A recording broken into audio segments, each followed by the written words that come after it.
ओम।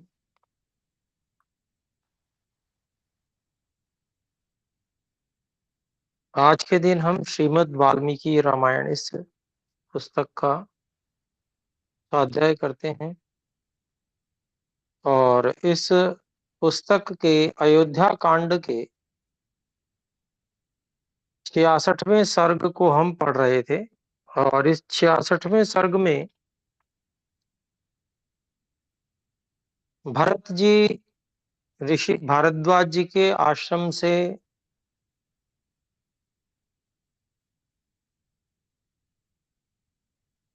चित्रकूट की ओर प्रस्थान कर देते हैं। और जब चित्रकूट की ओर प्रस्थान कर देते हैं तो वन की क्या स्थिति बनती है, क्या क्या होता है, कौन जो वन्य प्राणी हैं वो कैसे इधर उधर भागते हैं, तो सागर के समान विशाल सेना से कैसे वो वन जंगल अपप्लावित होता है। ये सब बातें एक वर्णन के रूप में महर्षि वाल्मीकि जी ने इस सर्ग में बहुत सारी बताई हैं।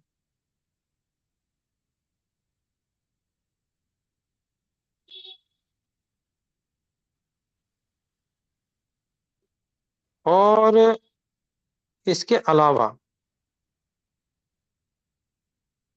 ऋषि भरद्वाज जी के द्वारा पता बता ही दिया गया, और फिर वो जो पता बताया गया था उस पते के अनुकूल स्थान को भरत जी पहचान जाते हैं। जैसा वर्णन किया गया था उस वर्णन के अनुसार भरत जी उस स्थान को पहचान जाते हैं कि देखिए ये मंदाकिनी नदी बह रही है, नीचे ऊपर ये चित्रकूट पर्वत है। तो ऐसे वो स्थान को पहचानते हैं। तो यहां तक हमने पढ़ा था ये 18वें श्लोक तक। आज हम 19वें श्लोक सर्ग 66 के 19वें श्लोक को हम आज प्रारंभ करेंगे। तो ये 19वां श्लोक मैं पढ़ रहा हूं। ये इस प्रकार है। साधु सैन्याः प्रतिष्ठन्ताम् विचिन्वन्तु च काननम् यथा तौ पुरुष व्याघ्रौ दृश्यते राम लक्ष्मणौ। तो यहाँ पर कहते हैं, अलग अलग करें शब्दों को पहले हम। साधु सैन्याः प्रतिष्ठन्ताम् विविचन्तु च काननम् यथा तौ पुरुष व्याघ्रौ दृश्यते राम लक्ष्मणौ। तो वहां पर जब पहुंचते हैं, पहचान कर लेते हैं, तो भरत जी आदेश करते हैं। तो इसको हम देखते हैं, जो भरत जी आदेश कर रहे हैं। अब इसका अन्वय हम देखते हैं इस श्लोक का।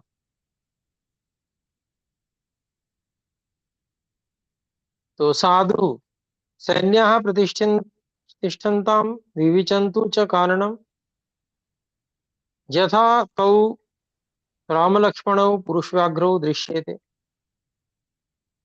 तो लगभग सीधा सीधा ही है, अभिप्राय हुआ। जो बहुत अच्छे अच्छे सैन्य हैं, सैनिक हैं,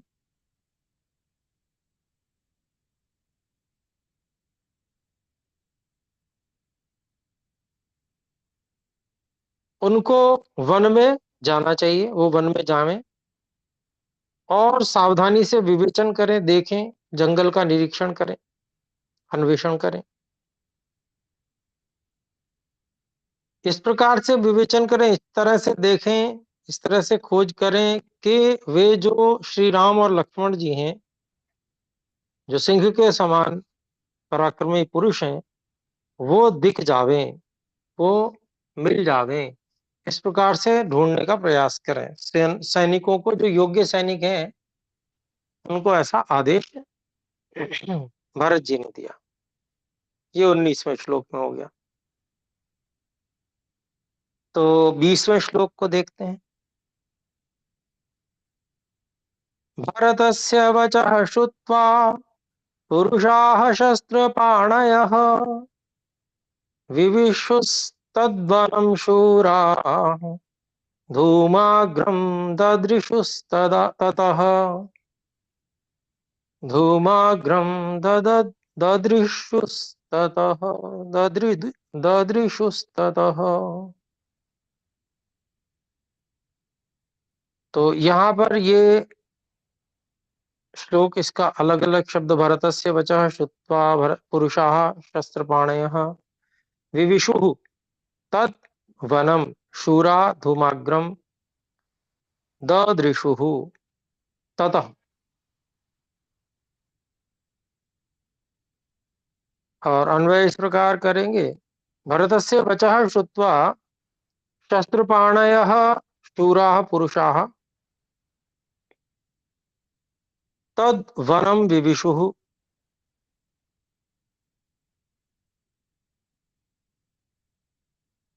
ततः अग्रम धूमम ददृशुः,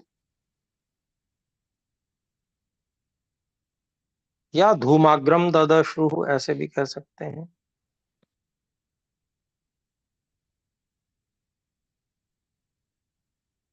तो अभिप्राय हुआ, भरत जी की बात को सुनकर बहुत सारे हाथों में शस्त्र लिए हुए शूरवीर जो पुरुष थे,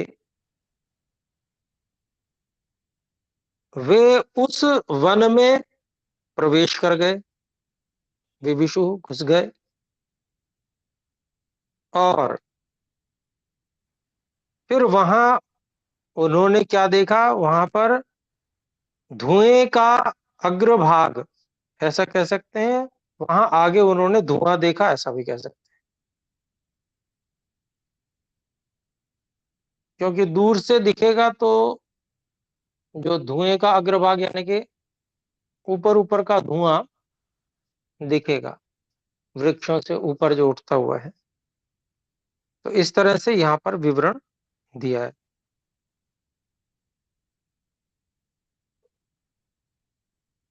तो उस धुएं को देखकर उन्होंने ये अनुमान लगाया कि मनुष्य यहाँ पर जरूर रहते होंगे, तो हो ना हो यहाँ पर श्री राम जी हो सकते हैं। तो ये, तो हम आगे अगले श्लोक में वही अनुमान की बात चल रही है, देखें। 21वां श्लोक है।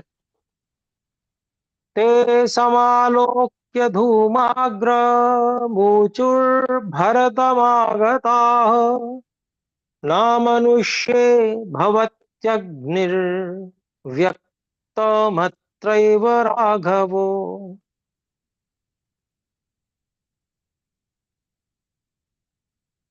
तो ते समालोक्य धूमम ऊचुः, धूमम यानी धूमाग्रम, ते समालोक्य धूमाग्रम ऊचुः भरतम आगताः न अमनुष्ये भवति अग्निः व्यक्तम अत्र एव राघवौ। तो क्योंकि दो हैं, राम और लक्ष्मण दोनों ही राघव हैं, रघुकुल के हैं, इसलिए दोनों के लिए राघवौ का प्रयोग किया है। तो यहाँ पर इसका अन्वय इस प्रकार हम करते हैं, ते धूमाग्रम समालोक्य आगताः भरतम ऊचुः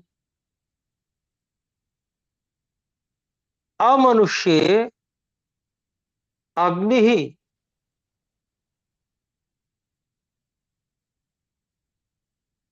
व्यक्तम न भवति अत्रैव राघवः। तो अभिप्राय हुआ कि वे जो सैनिक थे, धुएं धूमाग्र को देखकर और वापस आ गए, और भरत जी को बोले, भरतम ऊचु, भरत जी को बोले, क्या बोले, कि जहां मनुष्य न रहते हो, अमनुष्य, ऐसे जहां मनुष्य न रहते हो ऐसे स्थान पर अग्नि का अभिव्यक्त होना नहीं होता, न भवति। इसलिए अत्रैव राघवो, इसलिए यहीं पर, ये जो स्थान जहां धुआं दिख रहा है, यहीं पर राम और लक्ष्मण जी हैं। ये उन्होंने अनुमान लगाया, बुद्धिमान जो सैनिक थे, योग्य सैनिक थे उन्होंने। तो अब देखते हैं 22वां श्लोक। तच्छ्रुत्वा भरतस्तेषाम् वचनं साधु सम्मतम् सैन्यानुवाच सर्वांस्तानमित्रबलमर्दनः। तो देखिए, शब्दों को अलग अलग करें। तच्छ्रुत्वा भरतः तेषां वचनं साधु सम्मतम् सैन्य सैन्यान उवाच, सैन्यान उवाच सर्वान तान अमित्र बल मर्दन। हाँ, तो ये अमित्र बल मर्दन है जो है, वो भरत जी के लिए प्रयोग किया गया है, क्योंकि शत्रुओं के बल का नाश करने वाले भरत जी हैं शक्तिशाली। तो यहां पर हम इसका अन्वय ऐसे करते हैं। तेषाम साधु सम्मतम वचनम, तेषाम साधु सम्मतम तत्वचनम श्रुत्वा अमित्र बलमर्दनः भरतः तान सर्वान सैन्यान उवाच। तो वर्णन कर रहे हैं ऋषि वाल्मीकि जी, तेषाम साधु सम्मतम, उनकी उचित बात को,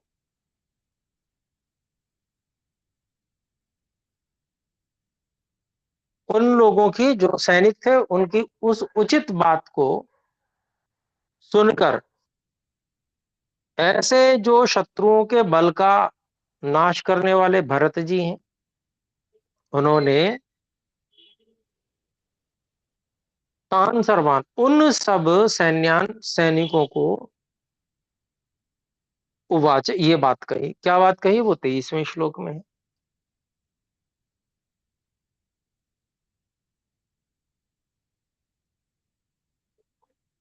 यत्ता भवन्तस्तिष्ठन्तु नेतो गन्तव्यमग्रतः अहमेव गमिष्यामि सुमंत्रो गुरुरेव च।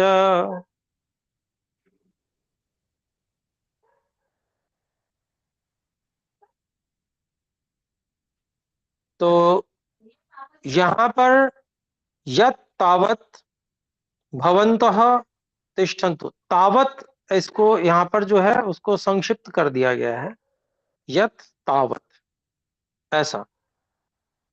तो कहेंगे भवंत, इसको हम अलग अलग कर लेते हैं, अलग अलग शब्दों को। यत तावत भवन्तः तिष्ठन्तु न इतो गंतव्यम अग्रतः।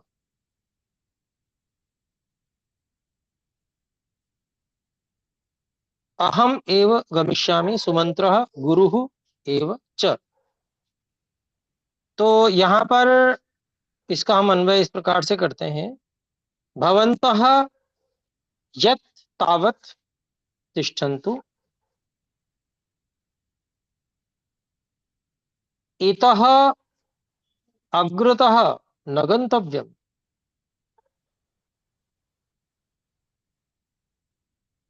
अहम एव सुमंत्रः गुरुः एव च गमिष्यामि। तो भरत जी ऐसा कहते हैं कि जो आप सब हैं वो तब तक तिष्ठन्तु, रुकिए, यहाँ पर रुकिए, और यहां से आगे आपको बिल्कुल नहीं जाना चाहिए। आप आगे नहीं जाएंगे। सभी सैनिक और सेना को ऐसा कह दिया। और अहम मैं ही जो है सुमंत्र जी, मंत्री जी जो है सुमंत्र जी, और गुरु जी वशिष्ठ जी जो है उनके साथ में ही मैं जाऊंगा, ऐसा उन्होंने कहा। और इस प्रकार से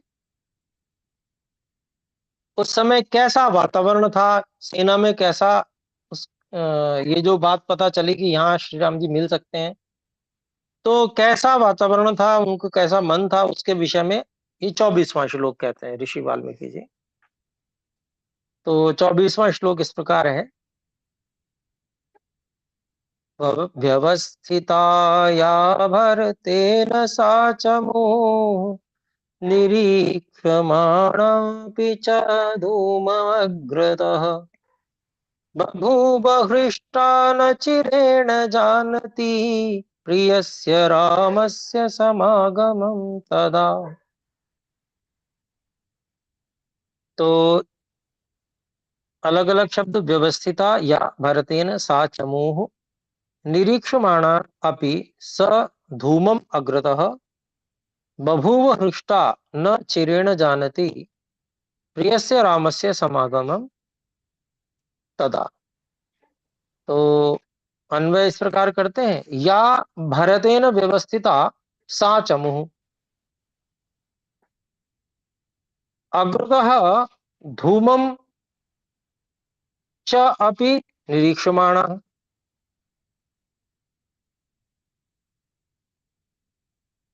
जानति न चिरेण प्रियस्य रामस्य समागमं हृष्टा बभूव तदा। तदा हृष्टा बभूव। तो अभिप्राय हुआ कि जो इस प्रकार से भरत जी के द्वारा व्यवस्थित की गई वो सेना थी, उस सारी सेना ने भी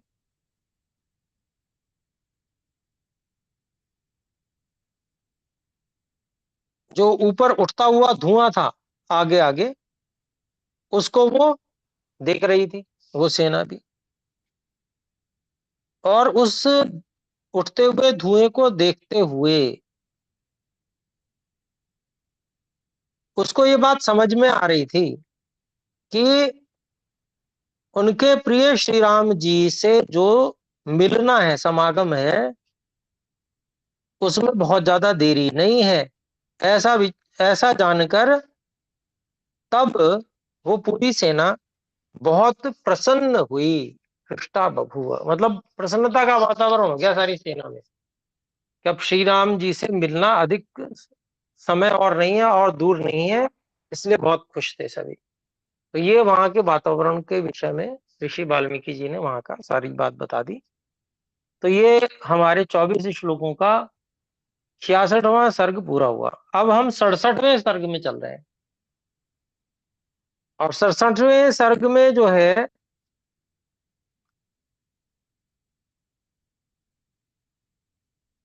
थोड़ा वर्णन इस प्रकार से, श्री राम जी उस समय क्या कर रहे थे उसका किया गया है। और फिर लक्ष्मण जी को जब पता चलता है तो उनको लगता है ये सेना सहित आ रहे हैं। तो जैसे बाकी सबको संशय हुआ, ऋषि भारद्वाज जी को संशय हुआ, गुहू को संशय हुआ, या इस प्रकार से तो या संशय हुआ या भ्रांति हुई, ऐसे लक्ष्मण जी को भी भ्रांति हुई। तो उनको बहुत क्रोध आया। तो उसके विषय में यहाँ पर बताएंगे। तो आइए देखते हैं, 67वां सर्ग है और उसका प्रथम श्लोक है।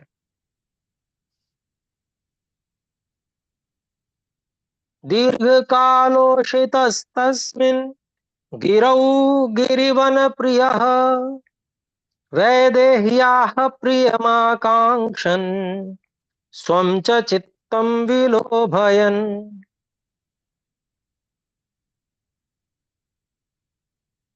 तो पहला श्लोक है ये, इसको अलग अलग करते हैं शब्दों को। दीर्घ काल उषितः तस्मिन् गिरौ गिरिवन प्रियः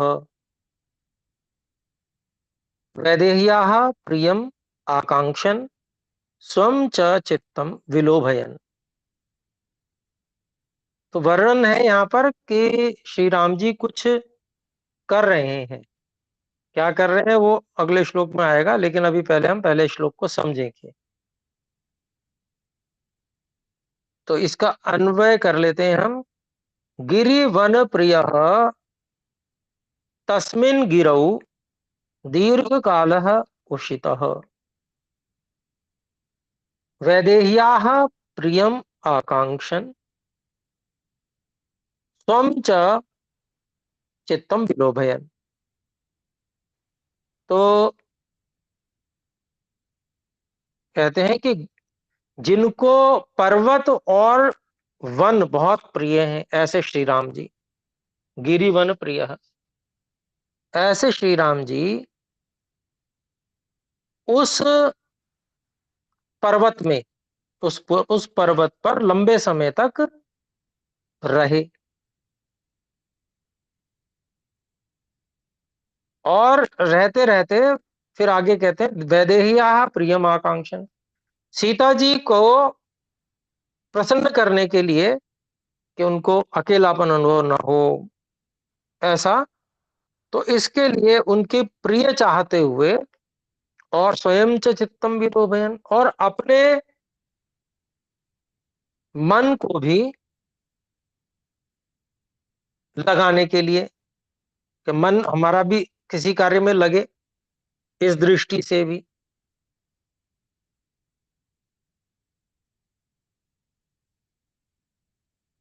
तो क्या किया, क्या कर रहे थे ऐसा करने के लिए?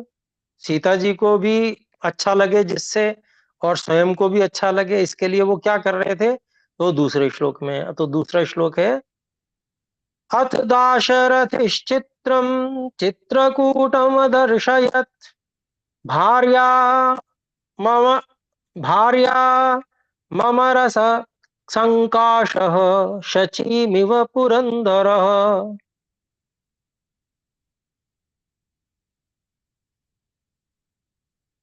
तो अलग अलग शब्द हैं। अथ दाशरथि ही चित्रम चित्रकूटम अदर्शयत भार्याम अमर संकाशः शचीम इव पुरंदरः। तो इसका अन्वय इस तरह से करते हैं, अथ दाशरथि ही भार्याम अमर संकाशः चित्रम चित्रकूटम अदर्शयत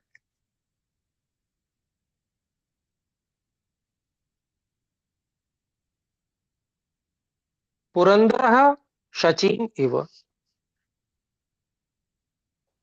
तो श्री राम जी सीता जी के प्रिय चाहते हुए और अपने भी मन को लगाने के लिए फिर क्या किया उन्होंने? तो श्री राम जी ने, दाशरथी दशरथ के पुत्र जो श्री राम है, उन्होंने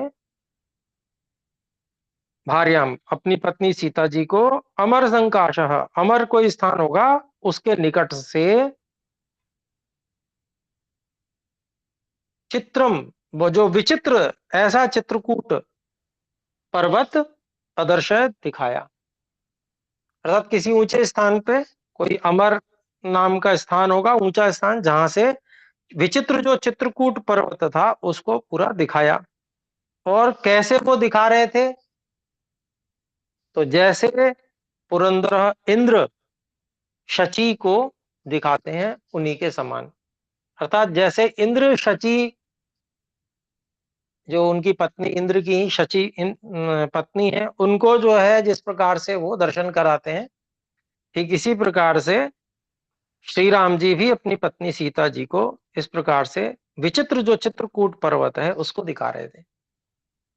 तो तुलना की है इंद्र जी से, और श्री राम जी जो है उनसे भी और अधिक और अच्छे लग रहे थे। तो एक जिसको कहते हैं ना कि उपमा, उपमा दी जाती है, तो उपमा कुछ और अधिक अच्छे की दी जाती है। तो इंद्र को भी अच्छा माना जाता है और उत्तम माना जाता है उनकी जोड़ी शची और इंद्र की बहुत उत्तम जोड़ी मानी जाती है, तो उससे तुलना करके बताया है ऋषि वाल्मीकि जी ने। तो देखें अब तीसरा श्लोक। तां तथा दर्शयित्वा तु मैथिलीं गिरिनिम्नगाम् निशसाद गिरिप्रस्थे सीतया सह राघवः। शब्द अलग अलग हैं। ताम तथा दर्शयित्वा तु मैथिलीं गिरिनिम्न गाम निशसाद गिरिप्रस्थे सीतया सह राघवः। और अन्वय इस प्रकार करते हैं, ताम तु मैथिलीं गिरि निम्न गाम तथा दर्शयित्वा सीतया सह राघवः गिरिप्रस्थे निशसाद। तो उन सीता जी को, ताम तु मैथिली, उन सीता जी को तो गिरि निम्न गाम, जो उस चित्रकूट पर्वत की जड़ में बह रही थी, ऐसी जाने वाली, बहने वाली जो मंदाकिनी नदी है, गिरि निम्न गाम, ऐसी मंदाकिनी नदी को तथा दर्शयित्वा, उस प्रकार से दिखाकर सीता जी के साथ में, सीता सह राघव, सीता जी के साथ में श्री राम जी गिरि प्रस्थे, पर्वत के शिखर पर निशसाद बैठ गए। अर्थात घूम घूम के दिखाया पहले पूरा पर्वत और सारी चीजें, कि वहां देखो ऐसा है, देखो कितना विचित्र है, कितना सुंदर लग रहा है, ऐसा। और उसके बाद में जो पर्वत का शिखर था उसके ऊपर बैठ गए। तो श्री राम जी को पर्वत और वन बहुत अच्छे लगते थे, तो ये यहाँ पर बताया गया, उनको बहुत वहां पर जाना अच्छा लगता था। तो आइए देखें चौथा श्लोक। लेकिन चौथा श्लोक हम फिर अगली कक्षा में कर लेंगे क्योंकि समय हो चुका है। आइए हम सब मिलकर एक बार ओम का उच्चारण करें। ओ